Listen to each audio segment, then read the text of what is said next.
भारत में पहली बार पुरुष ट्रांसजेंडर एक बच्चे को जन्म देगा।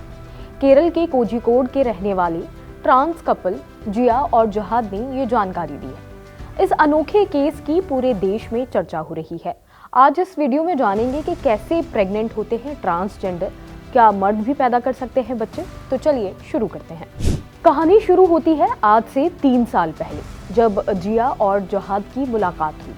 ये दोनों ट्रांसजेंडर थे। पहली ही मुलाकात के बाद दोनों में दोस्ती हुई और करीबियां बढ़ने लगी। जल्द ही दोनों की दोस्ती प्यार में बदल गई। दोनों ने साथ रहने का फैसला किया। जिया शुरुआत में लड़का था और जहाद से मिलने के बाद वह लड़की बन गया। वहीं जहाद लड़की से लड़का बना।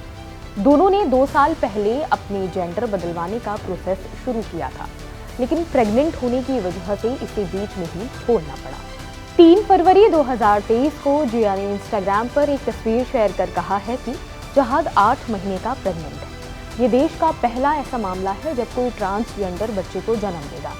इस जोड़े ने अपने पोस्ट में कहा है कि माता पिता बनने के बाद एक बार फिर से वे दोनों जेंडर बदलवाने के इस पूरे प्रोसेस को वापस शुरू करेंगे। अब यहाँ सवाल खड़ा होता है कि जेंडर चेंज कराने के बाद जहाद कैसे प्रेग्नेंट हुआ। दरअसल जेंडर बदलवाने के लिए जहाद ने अपने स्तन हटवाए थे, हालांकि उनकी ब्रेस्ट रिमूवल सर्जरी पूरी नहीं हुई थी। इसी तरह उसके पुरुष बनने का प्रोसेस अभी अधूरा ही था कि एक रोज दोनों ने संबंध बनाए, जिससे जहाद प्रेग्नेंट हो गया। क्योंकि जेंडर चेंज कराने के बाद आप प्रेग्नेंट हो सकते हैं। प्रेग्नेंट होने के लिए सबसे जरूरी चीज यूट्रस होती है। जिसके पास यूट्रस होगा वही प्रेग्नेंट हो सकता है। इसी वजह से महिला के तौर पर जन्म लेने वाली सिसजेंडर फीमेल और ट्रांसजेंडर मेल प्रेग्नेंट हो सकते हैं, क्योंकि इनमें फीमेल रिप्रोडक्टिव ऑर्गन्स के साथ ही यूट्रस भी होता है। इतना ही नहीं, महिला से पुरुष बनने के लिए जेंडर चेंज करवाने की थेरेपी करा रहे लोग भी प्रेग्नेंट हो सकते हैं। अगर किसी ने जेंडर चेंज करवाने के लिए यूट्रस रिमूव करा दिया है, लेकिन ओवरीज, सर्विक्स और फैलोपियन ट्यूब रिमूव नहीं कराया है, तो पुरुष साथी से फिजिकल रिलेशन से फैलोपियन ट्यूब में ही गर्भ ठहर सकता है। हालांकि इस तरह की प्रेगनेंसी को आगे बढ़ाना काफ़ी ज़्यादा मुश्किल होता है। जहाद के साथ भी कुछ ऐसा ही हुआ है। जेंडर बदलवाने की वजह से वो दिखने में तो पुरुष लगने लगे, लेकिन उनके शरीर से सभी फीमेल रिप्रोडक्टिव ऑर्गन्स को ख़त्म नहीं किया गया था।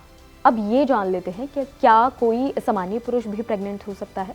यूट्रस नहीं होने की वजह से कोई सामान्य पुरुष प्रेग्नेंट नहीं हो सकता है। अगर कोई पुरुष अपने शरीर में यूट्रस ट्रांसप्लांट करवा ले, इसके बाद ही वह प्रेग्नेंट हो सकता है। इसकी वजह यह है कि मां बनने के लिए कई और बायोलॉजिकल प्रोसेस की भी ज़रूरत होती है। इसे लेकर चीन में एक रिसर्च की गई, जहां नर चूहों में यूट्रस ट्रांसप्लांट किया गया और चूहे प्रेग्नेंट हुए। उन्होंने 10 बच्चों को जन्म दिया। ये रिसर्च चीन की नेवल मेडिकल यूनिवर्सिटी शंघाई में की गई। इस रिसर्च को लेकर 2021 में एक रिपोर्ट भी पब्लिश की गई। हालांकि पुरुष को बच्चा पैदा करने में 3 तरह की दिक्कतों का सामना करना पड़ता है। पहली चुनौती, उनमें प्रेगनेंसी के लिए ज़रूरी हार्मोन्स की पर्याप्त मात्रा नहीं होती है। दूसरी चुनौती, पुरुष में महिलाओं की तरह रिप्रोडक्टिव सिस्टम नहीं होता है। तीसरी चुनौती, यूट्रस और ओवरी पुरुषों में नहीं होते हैं। रिपोर्ट्स के मुताबिक इनमें से कुछ चुनौतियों से मेडिकल साइंस निपट चुका है। तो फिलहाल इस वीडियो में सिर्फ इतना ही। बाकी और खबरें देखने के लिए जुड़े रहिए जनसत्ता के साथ। शुक्रिया।